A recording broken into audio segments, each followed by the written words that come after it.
Good day, everyone. My name is David Williams, Executive Director of the International Association for Energy Economics. It gives me great pleasure to welcome you to today's webinar entitled Insights for Long-Term Energy Scenarios. We are grateful to our moderator, Dr. Anna Ebers Broughel from Tetra Tech, and our distinguished panelists for today's timely discussion. First, a little bit about the International Association for Energy Economics.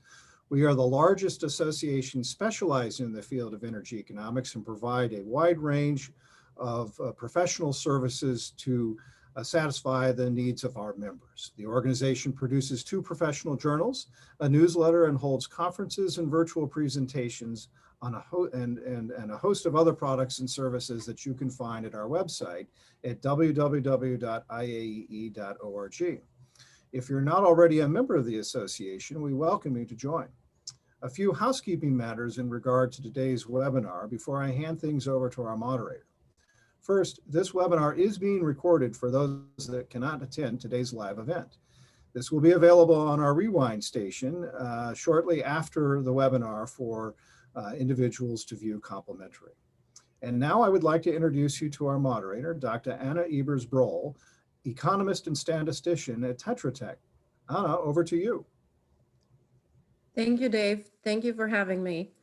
As Dave has mentioned, my name is Anna Ebers Broughel. I appreciate you pronouncing it right. And it's my pleasure to be here. It's my pleasure to introduce 2 today's speakers that will talk about long-term energy scenarios. First, I'd like to introduce Professor Christian Breyer. He's a professor for solar economy at Lund University in Finland. His team published a number of studies on 100% renewable energy scenarios for a number of countries, and these scenarios ranged in resolution from local to a global scale. He's previously worked for Rainer Lemoine Institute in Berlin and for Q-Cells. He holds a PhD in electrical engineering and has an active Twitter presence as @ChristianOnRE. It's also my pleasure to introduce Professor Franziska Holz. She's a deputy department head at DIW Berlin and adjunct professor at the Norwegian University of Technology in Trondheim in Norway. Her research focuses on analysis of international gas, natural gas, coal, and oil markets. She has coordinated various international and European research projects, and including those on global energy and climate scenarios. She holds a PhD in economics from TU Berlin. Without further ado, I'm turning over the floor to Christian.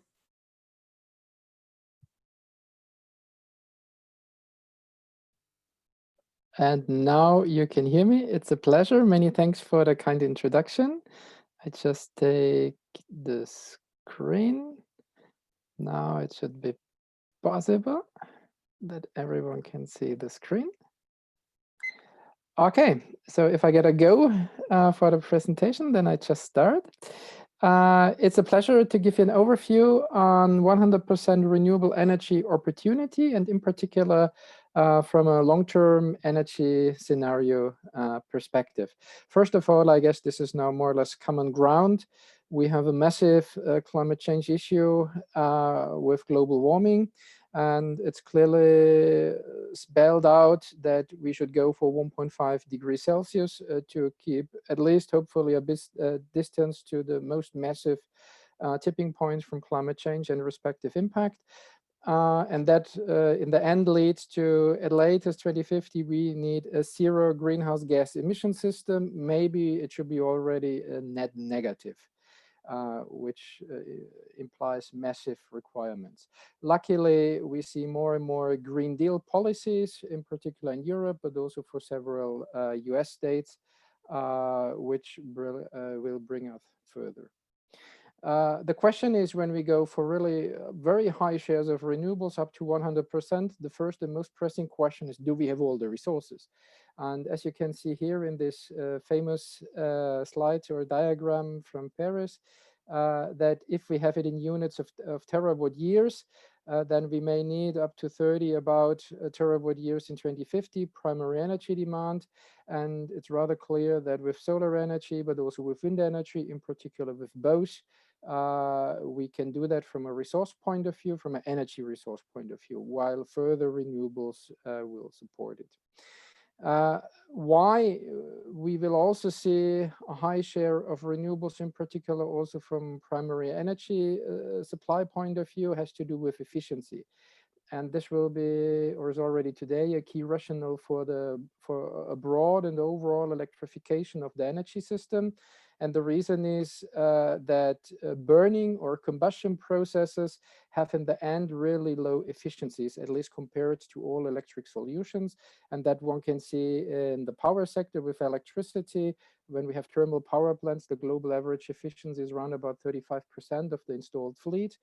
While maybe latest technology can be up to 60% if it's gas turbines, but still, if we compare it from a primary energy point of view, renewables will be up to 100%. And the reason is we call it primary energy when we extract something from the very first step from nature, which is of course obviously true if we talk on photovoltaic modules, on a wind turbine, on a hydropower turbine, where already electricity is the first extraction from the environment.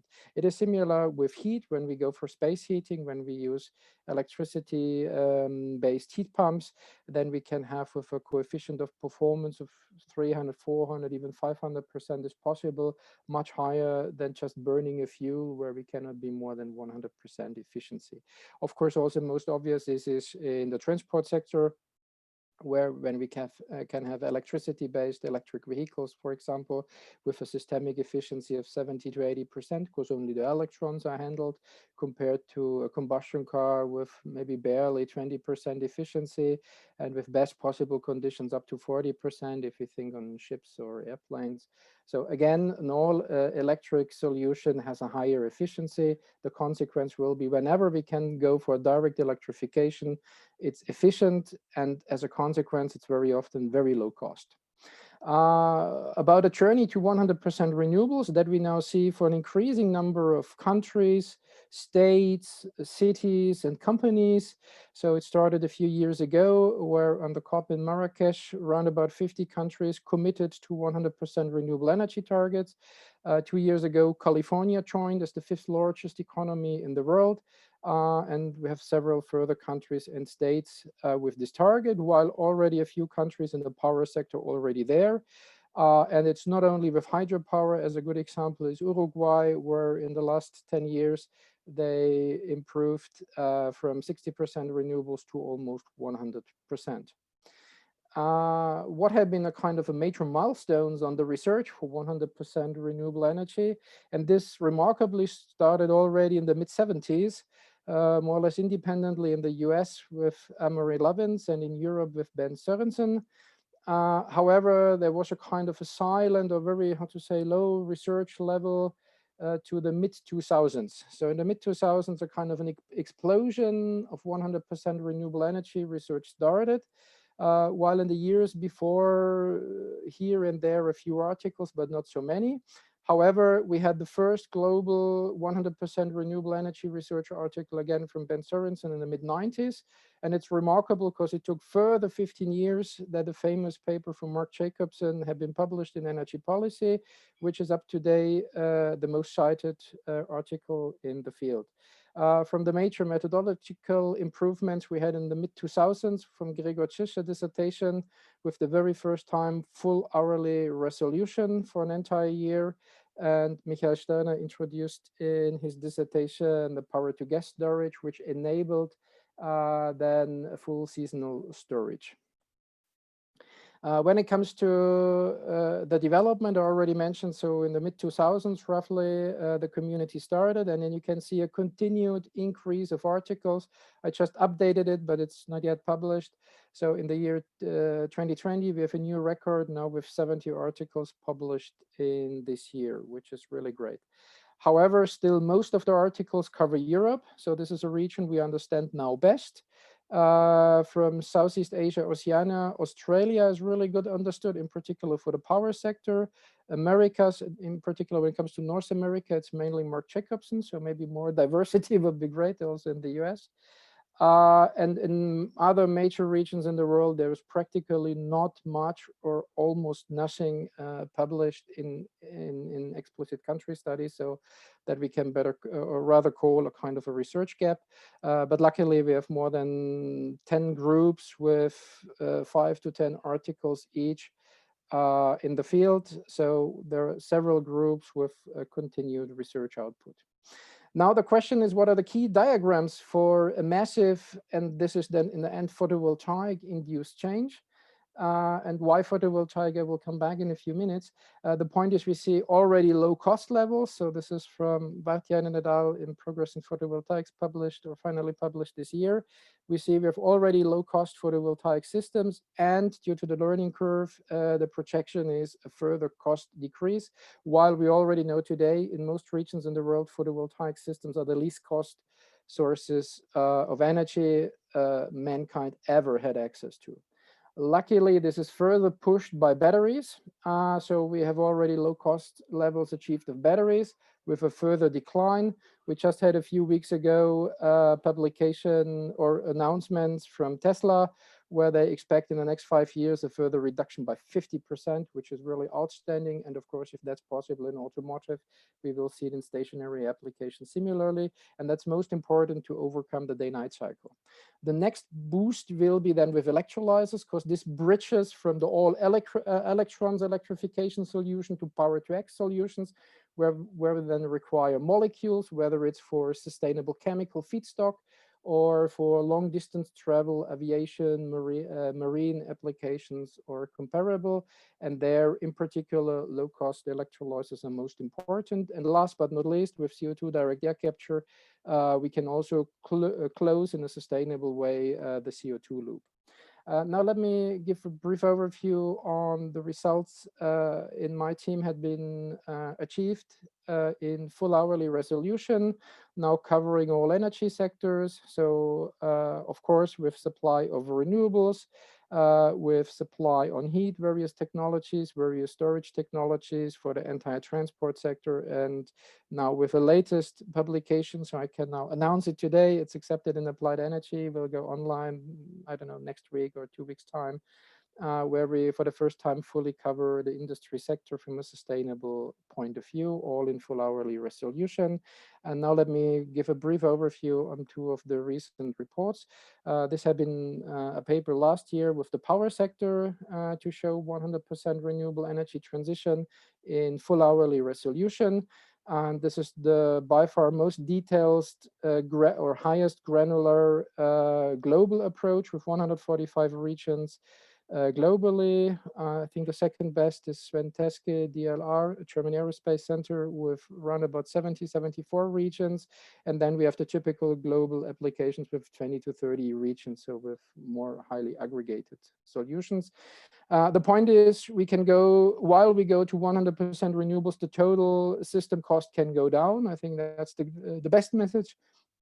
We can get a really sustainable solution, but for lower cost than today. While solar will increasingly dominate the system, as you can see top right, with up to 70% share. But the reason is it's simply low cost with further supported low cost batteries. This is further pushed. And last but not least, most of world population live in the Sunbelt region. As you can see here with the yellow indicated regions, where simply, of course, also the energy demand grows fastest. What is most impressive, at least from my point of view, when we did this research, and it's published last year, from a total primary energy demand point of view, the solar share is practically the same. And this might be surprising from the first point of view. However, it has to do with the fact that we go for broad electrification as a least cost system solution. And due to that, of course, the least cost supply from the power sector is then finally also the supply in the overall energy system. And then this solar dominance we see in more regions in the world. The reason is also that hydropower is somehow limited So the relative share of hydropower goes down, and there is also some trade-off with wind. All in all, this may end up in, without chemical industry, 60,000 gigawatts of installed PV capacity by 2050, if we have such a fully sustainable energy system, and maybe more than 10,000 gigawatts more, including chemical feedstock. What this would mean for the cost, as you can see top right, the levelized cost of energy, so where we have the total annualized cost of a system divided by the total final energy demand is more or less stable. In other words, we can show we can go to a fully sustainable energy system by 2050 in a cost neutral way. By the way, this is roughly a 1.5 degree scenario, and to our knowledge, the only one which is cost neutral. What does this mean from energy services point of view? Maybe just I focus a bit the diagram in the center, where the primary energy supply can be roughly stable over the entire transition, while the energy services massively go up. And this clearly indicates me in future we should not talk anymore on primary energy supply when we talk on high standards of living or energy supply. It's about energy services and in the end final energy. But the reason is when we substitute low efficient combustion processes with direct electric solutions, then we need substantially less primary energy. Because you see it with the dashed lines, if we would have the processes as of today, then in 2050 we may need twice as much primary energy. So we go for a massive efficiency increase. Just to mention that we are not the only who do such research. So this is more or less, let's say, cross-validated with other researchers. This is from the famous team from Mark Jacobson. I would also say nowadays famous article published in Joule, where he showed it for 139 countries, while they modeled 20 regions, and then they used the results from one region to as a representative region for nearby or neighboring countries. And then with that method, they could expand it to around about 140 countries. And the fundamental conclusion is quite similar. We can go for 100% renewables in a sustainable way. Skouridis et al., they published in environmental research letters more from an energy sustainability point of view, a long-term transition, even going to the year 2100. But the conclusion is, again, we can go for that. And maybe this is a paper which is not yet so well known from my point of view, but it should be highlighted even more. It's from Pulsi Heimo et al., it's Finnish colleagues of mine from VTT. And what is most impressive, they have used times, which is typically Macral-based model, long-term projection, which is not so well known for 100% renewables, but it's used by several teams in the world because times itself as a model is very well used by many teams. But they did by intention a 100% renewable analysis. And again, they found the structural results we also have. So it's dominated by electricity due to the broad electrification, any kind of solution. And solar photovoltaic, again, is the dominating source of electricity in the world. So these are very similar results. They could not go for 100% renewables in the total energy system because times is not yet able to go for full power to X cycles, in particular in the industry sector. So with steel making, they have been forced to use coal, in chemicals to use oil, gas, coal. So this is also a clear indication the model has to be further improved. Now a kind of an overview. If solar is so important, do only we get such results? And this is an overview of all global long-term transition scenarios going up to 100% renewables by 2050. So as mentioned earlier, it starts in the mid-90s with Ben Sorensen, first global paper, goes up to today. And you see that a kind of a 20 to 40,000 terawatt hour solar is more or less now the standard. So several researchers have that found over the time. However, more than 50,000 terawatt hours of solar electricity supply really requires optimization. It's typically not anymore found with simulation tools. One needs real PV cost because many use outdated costs. So if you take IEA numbers, they're outdated. With IRENA, you have to be very careful. So better to take latest industry numbers. And of course, power to X solutions have to be implemented because this drastically boosts the photovoltaic demand. And then finally, there is more than only one publication in the order of 60, 70, 80% photovoltaic. But there are not yet so many teams with this high share. But this has also to do that many still use simulation type models, and then they have higher shares of wind and concentrating solar thermal power. However, they're not really cost optimized if you look into details. Now I would like to give a bit more overview on what means really green hydrogen and power to X. So this is a report recently published with Solar Power Europe for the case of Europe, where we start with renewable electricity. This is used, so green electricity, and then used to create green hydrogen. And then you can see that this is the second most important platform energy carrier next to renewable electricity, because it in particular supports the hard to abate sectors, which of course hydrogen can be used in the direct use. It can be in a methanation process used directly as methane. It can be further liquefied. Then we have LNG. We can use this as input for Fischer-Tropsch. Then we can go for diesel, gasoline, jet fuel, which is most important for the aviation sector. Then as a byproduct, we have naphtha, which is most important for the chemical feed as a chemical feedstock. So it's the most valuable wax we can have at all. However, green hydrogen is then also the basis for ammonia and methanol, now called green ammonia. So there have been a first green ammonia publication just a few weeks ago or a few months ago for the Middle East.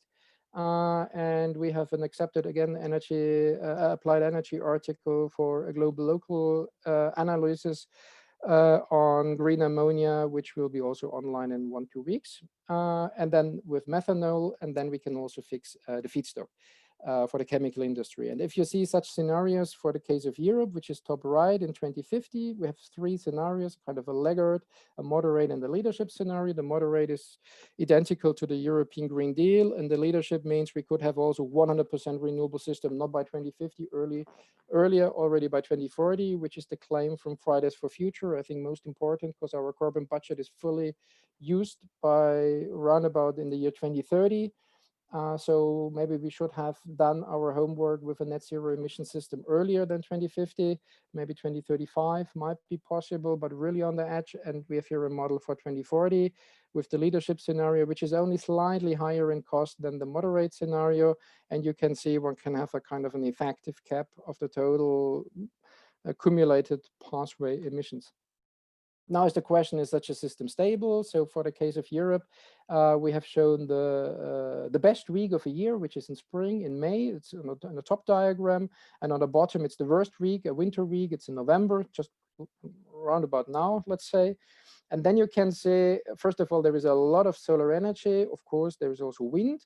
However, then you see the gray part in the demand, and this is electrolyzers. And they then, how to say, pump the electricity via power to X to green hydrogen, then with an application in particular for long distance travel, transportation, so with aviation, with marine, but also high temperature applications for in the industry sector when needed. However, when there is a kind of a low resource weeks, then these electrolyzers simply go down. So then they don't require the electricity. In that way, indirectly balance out the system in a very stable way. Now let me come to the last slides. So what means sector coupling? Already jumping to the 2050 system, and the 2050 system is much more sector coupled, fully interconnected compared to the present system of now, 2020, where we have more or less separated sectors, transport, heat, power. In future, this is strongly interconnected because electricity is used, of course, directly for power with heat pumps or with high temperature applications with hydrogen methanation for heat supply, and also with direct electricity for transport, and with electrolyzers with Fischer-Tropsch and other solutions for the transport sector. So this is what we call a sector coupled system. Maybe due to time, let's skip this diagram. Some mention that we may have a global grid integration with this global supergrid. We have done over several years such research. We have not found a global grid. However, we found on a major region that grid integration always makes sense.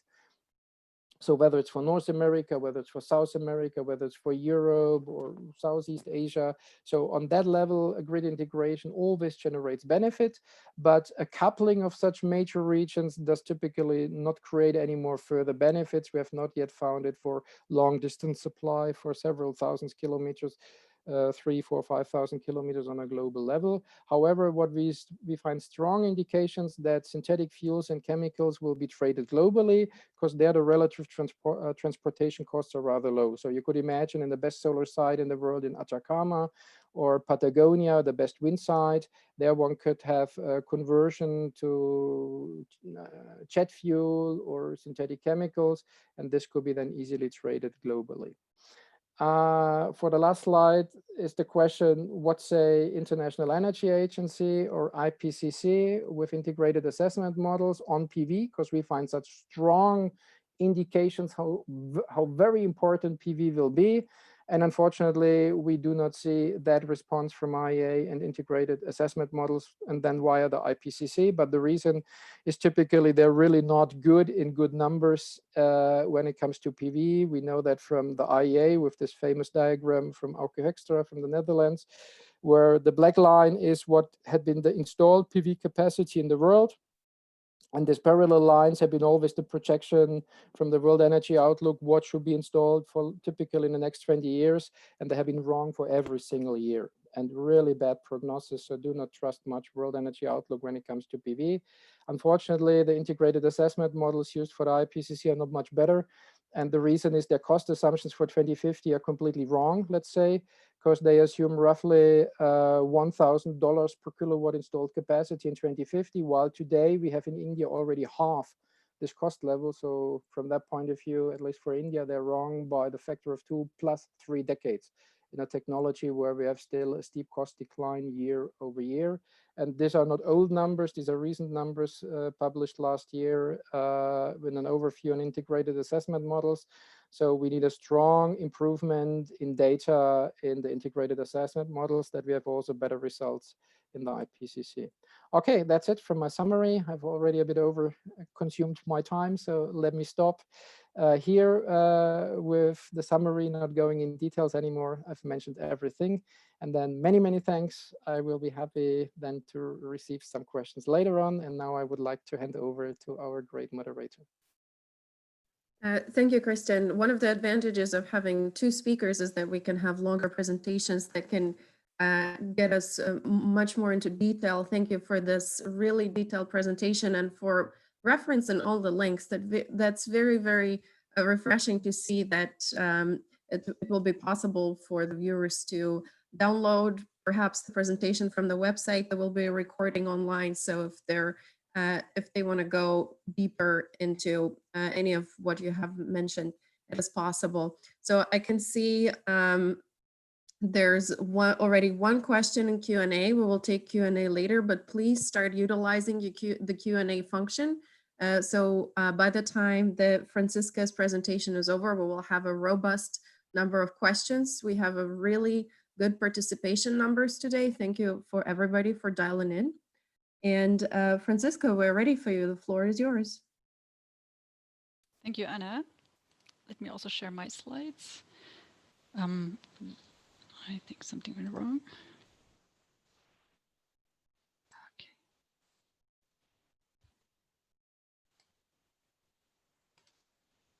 Okay, there we go. So I would like to take a different focus and broaden our perspective on long-term scenarios a little bit. And I actually thought that Anna would present that quote. She didn't, so I put it in here.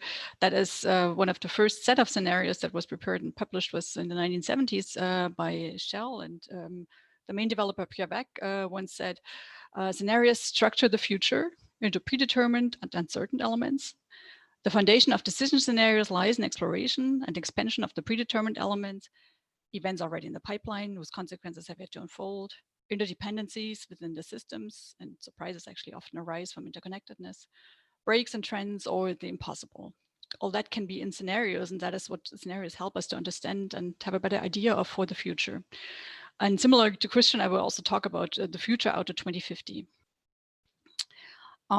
very often when we talk about scenarios, you see that picture, which is a scenario cone, which on a timeline from sort of the start of the cone over time sort of structures what type of or different types of scenarios we can have. We can have a very large breadth of scenarios of plausible, which is the blue cone, or possible scenarios, which is the brown one, so even larger. And many things can happen in between. We have one scenario that's probably most probable.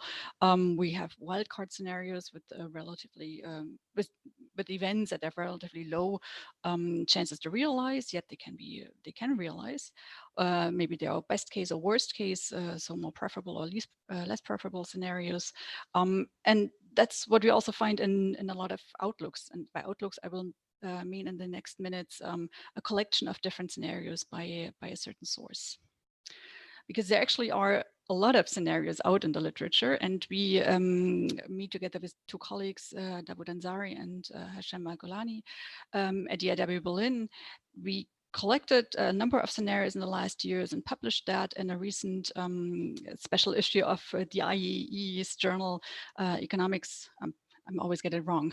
I think it's Economics of Energy and in EEP. I'll have it right on the last slide. Anna, you say it?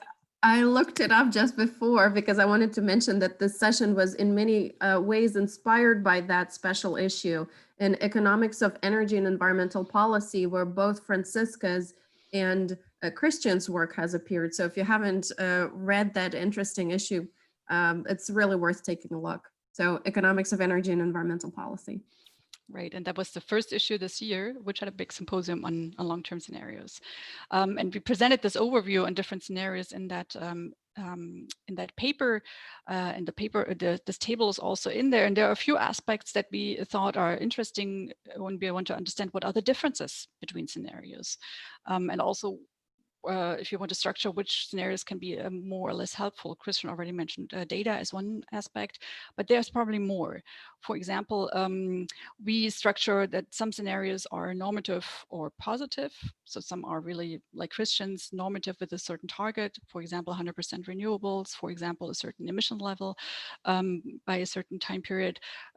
Most scenarios, though, are positive scenarios. You can see that here in the list. So they are describing what happens given a certain development of important key drivers. However, we find that many scenario worlds or outlook are hardly describing what exactly is going on. So they hardly have a storyline or a really consistent driver implementation, at least not a visible consistent driver implementation. So that's hard to understand what's really going on in the scenarios. Really, most that's what you find here. Most have a weak descriptions of what they do in their scenarios specifically. In terms of data, most of the scenarios actually do not reach emission levels that are compatible with the Paris Agreement. So out of 2050, many scenarios actually are end up with much higher emission levels. And I would say it's not just a fault of the scenarios, it's also a fault of the world that we live in. I mean, we're not on a pathway where we reached the Paris Agreement at the moment, and that's what's reflected in many of the scenarios. However, for those that do reach the Paris Agreement, those that have a yes here in that column, they can either be normative, like 100% renewable scenarios. They actually have Christian scenarios here in the Energy Watch Group report, or they can be, they could also be positive scenarios. So there are some drivers that actually can lead the global energy system to reduce emissions such that they are Paris compatible. My group has a big focus on fossil fuels in our research, both in terms of current market developments, but also into the future. And so we wanted to look at what are fuel shares in the scenarios compared in the different scenarios. If you look at natural gas, we find that there's a relatively large homogeneity in the numbers. So except for that 100% renewable scenario, on average, scenarios find a 22% share, and that's even including that 0 here, share of natural gas by 2050 in primary energy demand. So that's a quite substantial share of natural gas. So potentially many scenarios actually see natural gas as something like a bridge to a lower carbon future. For oil, you could wonder, do scenarios and scenario developers see it as the indispensable, the needed transport fuel in the foreseeable future? And the answer is yes, most scenarios actually do that. So on average, 22% share of oil in primary energy demand in all the scenarios, except for the 100% renewable scenario, and another green, pretty green intensive scenario. All others have relatively high shares of oil. So what's about renewables then in contrast? Is that something that we find to be the determining factor for also for reaching Paris Agreement? And that's not necessarily the case. It's not a sufficient condition to reach the Paris Agreement, I would say. So all scenarios include renewables and include substantial shares of renewables. So on average, 34% in all scenarios, and the minimum share, the lowest share is 17%. So all scenarios really include future renewable share in primary energy demand due to the cost developments that we just discussed, even though they are probably often really sluggish to be taken in the right speed. But the Paris compatible scenarios only have a share of renewables of 56%. And I expected that to be higher, knowing the literature and 9% renewables of it. So it's not the only technology, let's say, that leads us to lowering emissions. And if you looked at a comparison of global primary energy demand among scenarios, so now you have all the scenarios from the previous tables listed, and the lower emission scenarios are pretty green. So those are the best case scenarios if you want, and the higher emission scenarios are more and more in shades of red. You see there's a relatively homogeneous picture in terms of increase of global primary energy demand in the next decades due to population growth, economic growth. It gets a little more diverse after 2040, but still a relatively consistent picture, at least, of increase in global primary energy demand. The interesting outlier is actually one of our own scenarios at DIW. This is a scenario that we call survival of the fittest, which is a scenario where we assume that in the 2040s there will be extreme climate catastrophes, which will basically destroy parts of the world. And then, of course, those parts of the world wouldn't have an energy demand anymore. The picture is even more homogeneous in terms of global electricity generation. So a constant increase, but after 2030 in the best case scenarios, so in the high electricity scenarios and high electrification scenarios, increasing much more strongly than in the other scenarios. So this is basically the, let me get it right. This here is sort of 100% renewable scenario from the Energy Watch group that Christian also prepared. And this is another green scenario, the one from from our own DIW Outlook. Those are the highest electricity generation numbers. And the other ones have a sort of a steady, relatively slow increase in electricity generation over time. And what I'm very concerned with is the outlook for global coal demand. And if you're in Germany or in Europe, you have the impression that, well, there will be a phase out of global coal, but actually in terms of global demand and global scenarios, only the best case, so the lower emission scenarios, the green ones, see a strong phase out of coal, while the redder ones, the worst case scenarios, actually see a stability of coal demand and some even an increase in coal demand in the next decades due to demand in Asia, basically. And again, those are not normative scenarios. So those are positive scenarios that actually take into account drivers that are out there and that are possible. I'm not saying how likely they are, and the scenario developers don't tell us how likely they are, but they're all possible. So 4 of the scenarios were from our own outlook, which we call DIW-REM. And we took a relatively comprehensive approach where we actually had 3 we included 3 steps. We combined a qualitative development of narratives, of storylines, the structured brainstorming exercises where we invited a lot of experts, not just economists, not just energy people, to contribute to what they think the world will develop out to 2050. We identified indicators in the qualitative narratives to help us thinking about what the world will develop in the next 40 years.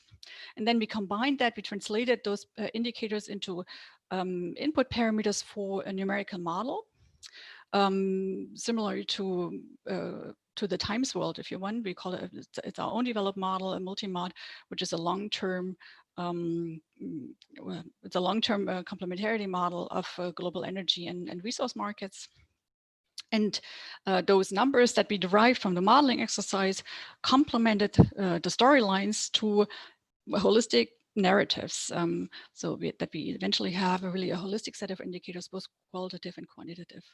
And the 4 scenarios that you already saw hidden in the table basically are business as usual, survival of the fittest. That's the one that I mentioned with the large-scale climate catastrophe. Green cooperation, which is the other very high renewable scenario that you saw in the slides, which is basically a scenario where we see that bottom-up societies develop to be smarter, greener, with a lot of grassroots developments, but also with global cooperation. So something that we haven't really seen lately. And then we include a 4th scenario that you don't find very often in outlooks. We call it climate tech, which also achieves the Paris Agreement. So it also achieves strong emission reductions in the next decades, but by technology rather than by sort of a conversion of the way we consume energy. And this sort of technology focused scenario includes something like a strong push to nuclear, a strong push to negative emission technologies like direct air capture, but also to CCS. So it's a large scale technology approach rather than a small scale renewable approach. And then this can be combined, and again in a scenario cone, like the one that I showed you on the first slide, where if this is here the level of success of climate change mitigation, then it's the highest in the green cooperation scenario and the lowest in the survival of the fittest scenario. And you have specific events, drivers that actually make that these scenarios unfold. So it's not normative scenarios where we say we want to reach, I don't know, 80% renewables, but we say, well, this is a scenario where the world succeeds in dismantling fossil fuel subsidies, in phasing out coal very quickly. So before any CCS can be implemented in the system, the world succeeds in ratifying a global carbon tax. And if this happens, then we can achieve a system with a high share of renewables and low emissions.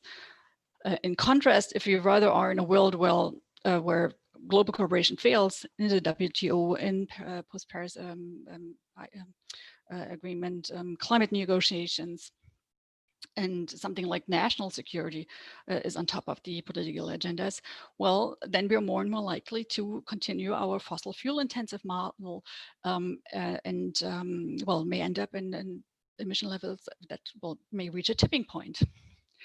And there are middle of the road scenarios. You can imagine plenty of them. Those are 2 possible ones, business as usual, which is the sort of gray one here, or the climate tech scenario with maybe more large scale, low carbon technologies. So in our global model, it's global, but it still has regions. So it still has a lot of detail within the specific world regions. We implement that and get to numbers that we actually then use, for example, to look at a topic that should be, I think, very important to fossil fuel intensive countries, and that is stranded assets. So stranded assets are assets that in any sector, of course, but for the fossil fuel sector, that may suffer from premature or unanticipated value write-offs, and that may even be converted to liabilities as a result of the low carbon transition or of any other environmental related risks. And that is something that is a big risk to both production assets, something like oil wells, coal mines, etc., but also to other assets of the value chain in the fossil fuel sector, ports, pipelines, etc. And we created an index in one of our papers recently, where we said, well, countries that are very dependent on the production of fossil fuels, what is actually the divergence between the different scenarios that we observe. So in some countries, say China will produce a lot of coal, and some scenarios, I'm sorry, China will produce a lot of coal, and others in the Green Cooperation, China won't use any coal anymore. Then its divergence is very large, and then the whole value, the whole coal assets in China may, in the green scenario, not be used anymore. So for China, coal that I just mentioned is really the highest sector at risk of asset stranding. In other regions, that's more obviously in the Middle East, crude oil is the sector at risk of asset stranding. And in South America, it's also crude oil, but it's also both natural gas and coal, which are really at high risk of stranding assets. Even though the risk can go up to 1 and it's around 0.5, that's still a pretty high risk, meaning that in some scenarios, those assets are just not used anymore. And of course, this is important for future decision making on new fossil fuel production assets. So this is all something that we did in the past year or so, pre-COVID-19. We haven't really looked in detail yet at what does COVID-19 do to the future. So will actually our future outlooks change because of the current situation? The World Energy Outlook has started to do that. It was published last month. So I took a couple graphs from this publication. And in terms of oil demand, the IEA finds, well, the impact will be relatively low. It finds that in 2025, global oil demand will probably be about 4% lower than what they expected last year. And in 2040, it will be something like 2% lower than what they expected last year. So basically, in the long run, oil demand will recover from everything that happens this year, even though it was drastic at some moments earlier this year. The picture looks a little different for coal markets. Where the IEA finds 2025 demand will probably be about 7% lower than what they expected last year, and 2040 demand even 12% lower than what they expected last year.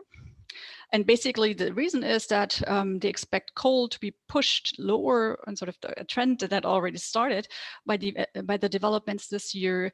And then even though some scenarios, sort of current policies or what they call stated policy scenarios that assume a stability of demand, they will go on that route of stable demand on the lower demand level that was reached today. So basically, the downward trend that was sort of already started in the last years for coal, that was accelerated by the developments this year. So we can say probably not much effect on energy markets of COVID-19. That's at least my first idea, except for coal, very importantly. So I didn't want to make a summary of everything that I said because we have time to discuss, but I wanted to close with a quote from the introduction of that symposium in EEP that Anna and I mentioned earlier. And the editor of that special issue, Christian von Hirschhausen, wrote, "After all, scenario making, that is the science of the future, turns out to be an art rather than a hard science, calling for a critical review." So let's go into that review, I would say. Thank you very much. Thank you, Franziska. This is a really fascinating deep dive into all sorts of different scenarios that are out there. Thank you for providing this overview and for also explaining more in depth the scenarios that were developed in DIW Berlin. I'm going to start with the question from myself, and I see there are questions trickling in through the Q&A function. So please be active and ask additional questions from the panelists. I'm going to start with the question that might be on the minds of a lot of people in the audience. So both of you are brilliant researchers without a question, and both of you utilize the best available knowledge to build your long-term energy scenarios. You use rigorous models. However, how come that the long energy scenario results are so different for both of you? And Christian, would you like to start? Can you briefly repeat? I was focused on the Q&A questions and I did not followed your very last sentence. Sorry about that. Sure. This is the question about the differences in the outcomes that Franziska's team and your team has, even though both of you utilize the best available technologies and knowledge and models, and clearly both of you are brilliant researchers. How would you explain that to our audience? Okay, great. Yeah. First of all, it has to do with assumptions, boundary conditions, and the targets, I would say, and of course, of some methods. So from the targets, first of all, do we talk on a net zero emission scenario by 2050? If there is a substantial fossil fuel share, it's rather clear this can be not achieved. This is the one thing. The second is it a simulation scenario, a policy scenario? Is it an optimization scenario? So when you hear about high shares of fossil CCS or nuclear, this has nothing to do with cost optimization. It's typically very expensive. As we know, these costs are super high. And even they have even partly a negative learning curve. So all the next generations of nuclear reactors cost more than the previous ones. And then, of course, we should avoid to go for wishful thinking scenarios, so they should be achievable. And this, of course, takes into account what are really the policies in place. So do we go for a kind of a business as usual, as we can observe it right now? Then for sure, we will have no net zero emission scenario by 2050. Currently, we are more on a 3 degree Celsius track, so we would fully fail and finally crash our civilization. So this is then a question of assumptions, and by the and in the very end, it has also to do with the method. So do we go for full hourly resolution, for example, because this enables that we can really have the full flexibility of a sector coupled system, which reduces, for example, cost of storage, because with flexibility, lots can be achieved. We would see the complementarity of solar and wind or other options. So, but to be fair, these are already the details. So what we see when scenarios really fail with technology cost optimization, then very often there are for example, photovoltaic cost assumptions years outdated with not much cost decline for the future, then you cannot expect that the solar share will be high in the future if there are really numbers which do not match reality. So maybe this is an idea to give an overview why we see so many differences. Thank you for your viewpoint, Christian. Franziska, the same question to you. Yeah, so my perspective is that we really have a difference in targets, right? We rather provide an overview of what can happen, all the potential possible scenarios, right? We have a target in mind that is a net zero emission scenario. And my research rather wants to show, well, where can the world go? And there's very likely need for active policy to rather go to low emission scenarios. And that's what the analysis basically showed, that a lot of scenarios where the drivers don't change enough actually lead us to high emission scenarios. It's really a sort of, let's say, a different mindset.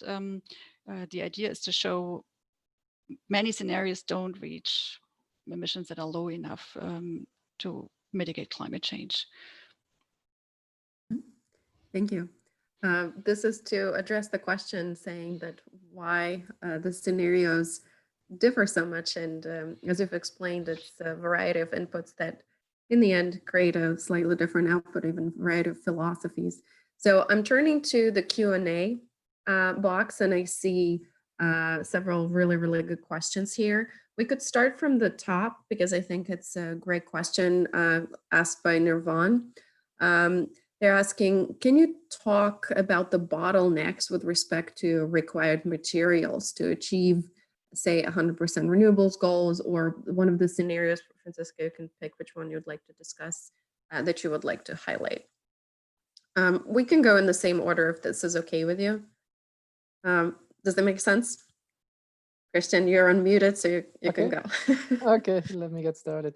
Yeah, we just recently did a kind of a first research, but I think much more is required. Do we have material bottlenecks?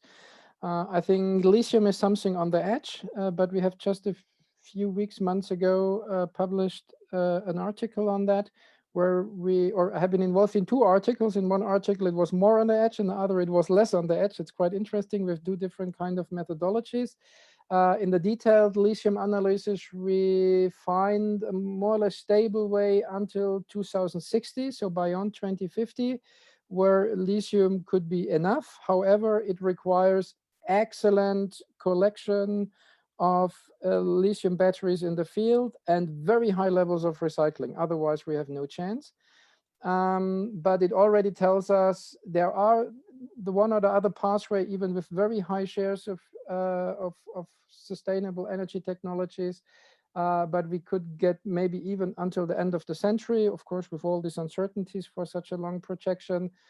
It would be possible, but just from a, how to say, supply security point of view, the recommendation is absolutely clear.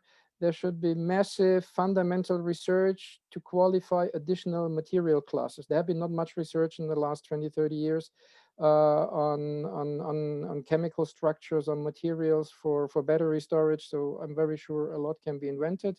When it comes to cobalt, which is typically mentioned there, we see now increasingly the trend to have cobalt-free batteries. So maybe cobalt, we get rid of the list. That's good. Nickel, let's see, a bit more on the edge. Copper, luckily, at least most of the copper, for example, is used for power lines. This could be at least partly substituted with aluminium, where we are not limited. Aluminium only requires energy. If we have a sustainable form of energy, we can have practically unlimited amounts of aluminium, and the rare earth elements, neodymium and dysprosium, are really tight on the list. We need them for electrical motors, for generators.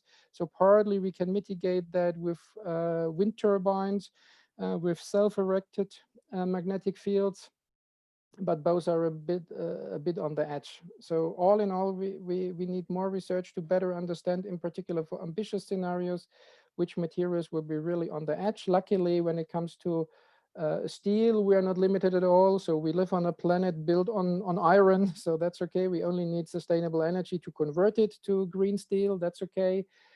Glass should be not a big deal because it's built out of sand, which again needs energy to convert it to glass, and we need clean energy, sustainable energy for that. That should be fine. Concrete is a bit more on the edge because we need limestone, and this is from the process point of view emits fossil CO2, and we cannot avoid it from the process. So with concrete, we have to balance it with negative emissions, unfortunately, or we can substitute it with other building materials, but this is not always possible. Thank you. And Franziska, feel free to address this question more broadly. What are the bottlenecks that you're seeing? Because I feel we've heard pretty much absolutely. There's nothing I can add. From Christian. Absolutely. That's really helpful. So much in-depth knowledge. And we actually didn't focus a lot on this question of material availability. We rather focused on the social side of the scenarios. And we really found what we need is cooperation, global cooperation, international cooperation, plus a lot of engagement bottom up by population. And in addition, a point that helps a lot is digitalization. So more smart appliances around the world in a lot of sectors.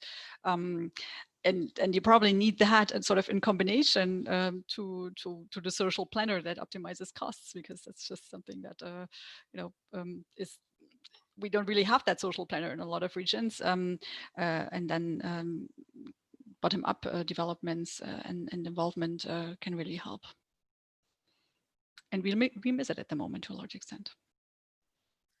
Excellent. I was wondering, Franziska, the next question to you, because you're a fossil fuel researcher, I thought you might have an interesting viewpoint on what are the most realistic energy supply technologies that could actually replace fossil fuels, especially in the industrial sector, if you have looked at it in your analysis. We looked at it broadly, and Christian actually mentioned a lot of them, like hydrogen and green hydrogen, but also electrification of, let's say, steelmaking, for example. So it's really that mixture of either electrifying demand, and industrial demand is part of global demand, or replacing it with green, what you call so nicely, power fuels. Fuels like hydrogen or ammonia that can be converted from renewable electricity. But there's so many processes. I feel it would take a long time to go into detail of a lot of processes. I'm not sure if you want to mention some of them, Christian. Yeah, when it comes to the technologies, let me answer broader and then come back to industry, because industry, what Franziska already said before, is just a kind of a part of the total energy system. So first of all, the most important, I would say, is solar photovoltaics, because it simply delivers the most or supplies the most energy. Second is wind energy, because it supplies second most. Then we need batteries to overcome the day-night cycle, and we need it for electric vehicles. Otherwise, we have no chance to get rid of all the oil or huge amounts of oil in the transport sector. So it's most important.